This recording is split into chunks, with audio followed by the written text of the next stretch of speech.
या देवी सर्वभूतेषु स्मृतिरूपेण संस्थिता नमस्तस्यै नमस्तस्यै नमस्तस्यै नमस्ते। नमो नमः सद्गुरुदेव भगवान। आज के इस संत संसद के आयोजक संजय जी हमारे बीच में, आपको बहुत बहुत साधुवाद, बहुत बधाई, बहुत शुभकामनाएं। आप एक बड़ा काम कर रहे हैं कि जिन्हें कोई इकट्ठा नहीं कर सकता उन्हें आपने इकट्ठा किया है। ज्ञानियों को जल्दी कोई एक साथ एक मंच पे इकट्ठा नहीं कर सकता, तो आपको बहुत बहुत साधुवाद। इन्होंने मुझे इकट्ठा किया है। नेटवर्क 10 को बहुत बधाई, शुभकामनाएं। आपने बहुत साहस के साथ ये चौथा आयोजन किया है। हम सभी आपके साथ हैं।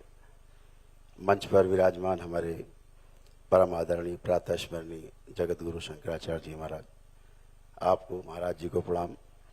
हमारे अखिल भारतीय अखाड़ा परिषद के राष्ट्रीय अध्यक्ष श्री रविंद्रपुरी जी महाराज, हमारे जगत गुरु जूना अखाड़े से श्री चकपाणी जी महाराज, पंडोकर सरकार हमारे बीच में मित्र हमारे, और सभी लोग हमारे इस जो सभागार में जितने संत शिरोमणि बैठे हैं, सभी को सादर नमन करते हुए, प्रणाम करते हुए, दंडवत करते हुए जो इसके योग्य है। जो कहना चाहता हूं वो बहुत छोटी बात है, क्योंकि यहाँ सभी हमसे बड़े और ज्ञानी लोग हैं, वो छोटी बात है।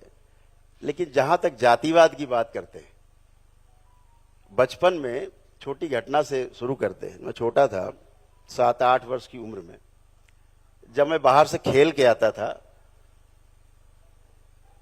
तो घर के बाहर मैदान में एक पत्थर, जो पहले चक्की में चला करता था, आटा पीसती बड़ी चक्की, बड़ा पत्थर पड़ा होता था।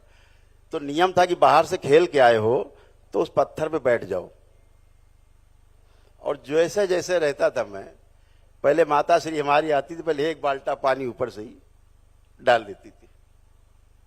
मैं ये नहीं समझ पाता था, मैं सोचता था शायद गंदा होके आया हूं खेल के तो नहला, लेकिन कपड़े जैसे पहने, स्वेटर पहने, सर्दी तो भी एक बाल्टा पानी चाहिए, उसके बाद घर में प्रवेश मिलता था।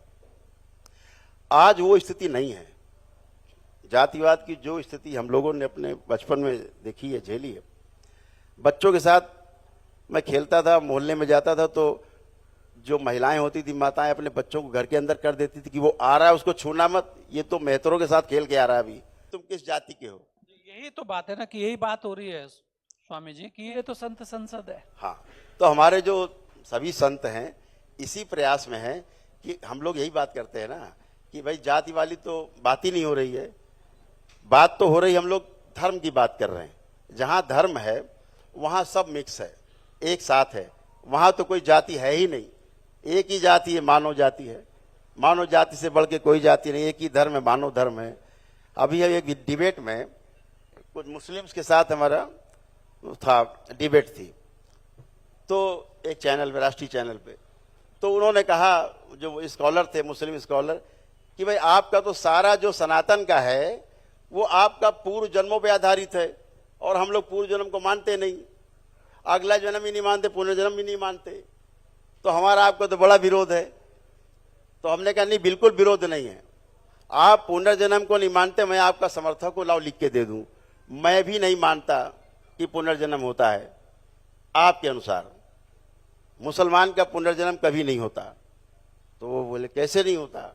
इसलिए नहीं होता कि मुस्लिम के घर में मुस्लिम पैदा होता है, मुसलमान पैदा नहीं होता। मुसलमान अपने कर्म से बनता है। मुसल्लम ईमान जिसको आए, जिसको ईश्वर 100% विश्वास हो गया हो, अपने पर विश्वास हो गया हो, वह व्यक्ति मुसलमान है। और जो मुसलमान हो गया, मतलब जैसे हमारे यहाँ समाधि प्राप्त लोग, ऐसे ऐसे आपको भी सब में दिखने लग जाओ, सब आप में दिखने लग जाए, समाधि प्राप्त हो गए, उसको मुसलमान माना गया, उसका पुनर्जन्म नहीं होता। आप बिल्कुल सही कह रहे हैं, हमारे यहाँ उसका पुनर्जन्म नहीं होता, जो समाधि प्राप्त लोग हैं, इनलाइटेंड हैं। तो आपकी बात हम में कोई अंतर नहीं है।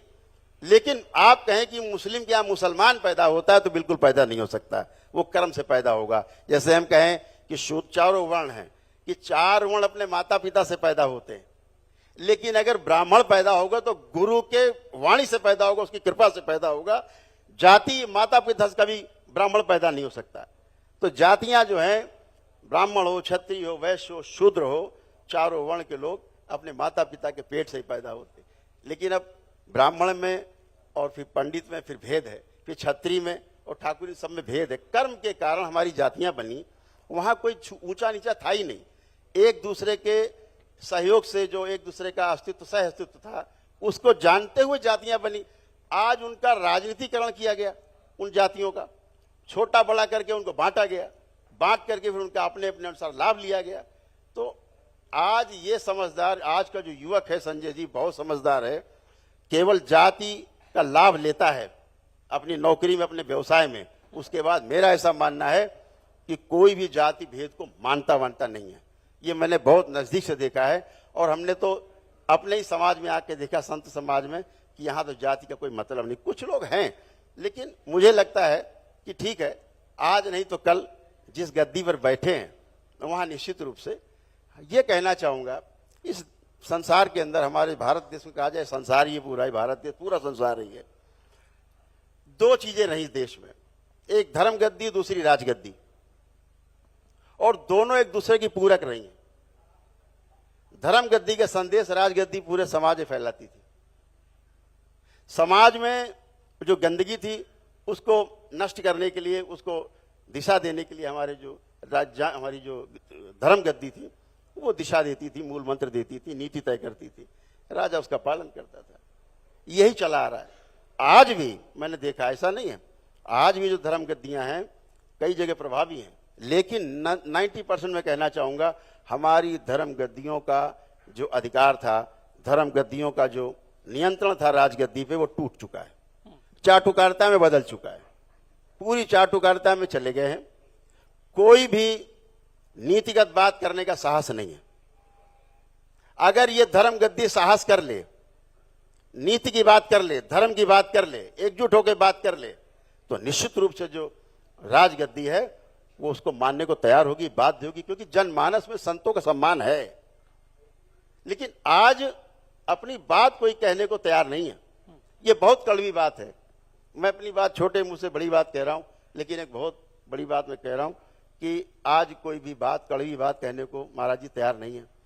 समाज में आंख बंद कर लेते हैं, नहीं हम बोलेंगे तो बुरे हो जाएंगे। आप बने ही हो बुरा और भला अलग अलग करने के लिए।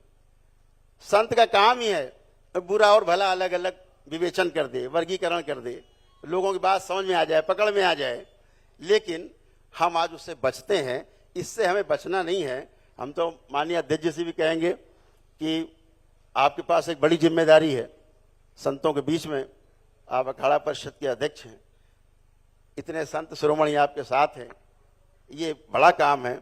और कोई भी ऐसी बात आए समाज में, उसे कहने से बचना नहीं चाहिए, बिल्कुल खुल के मंच पर एकजुट होकर बात करनी चाहिए।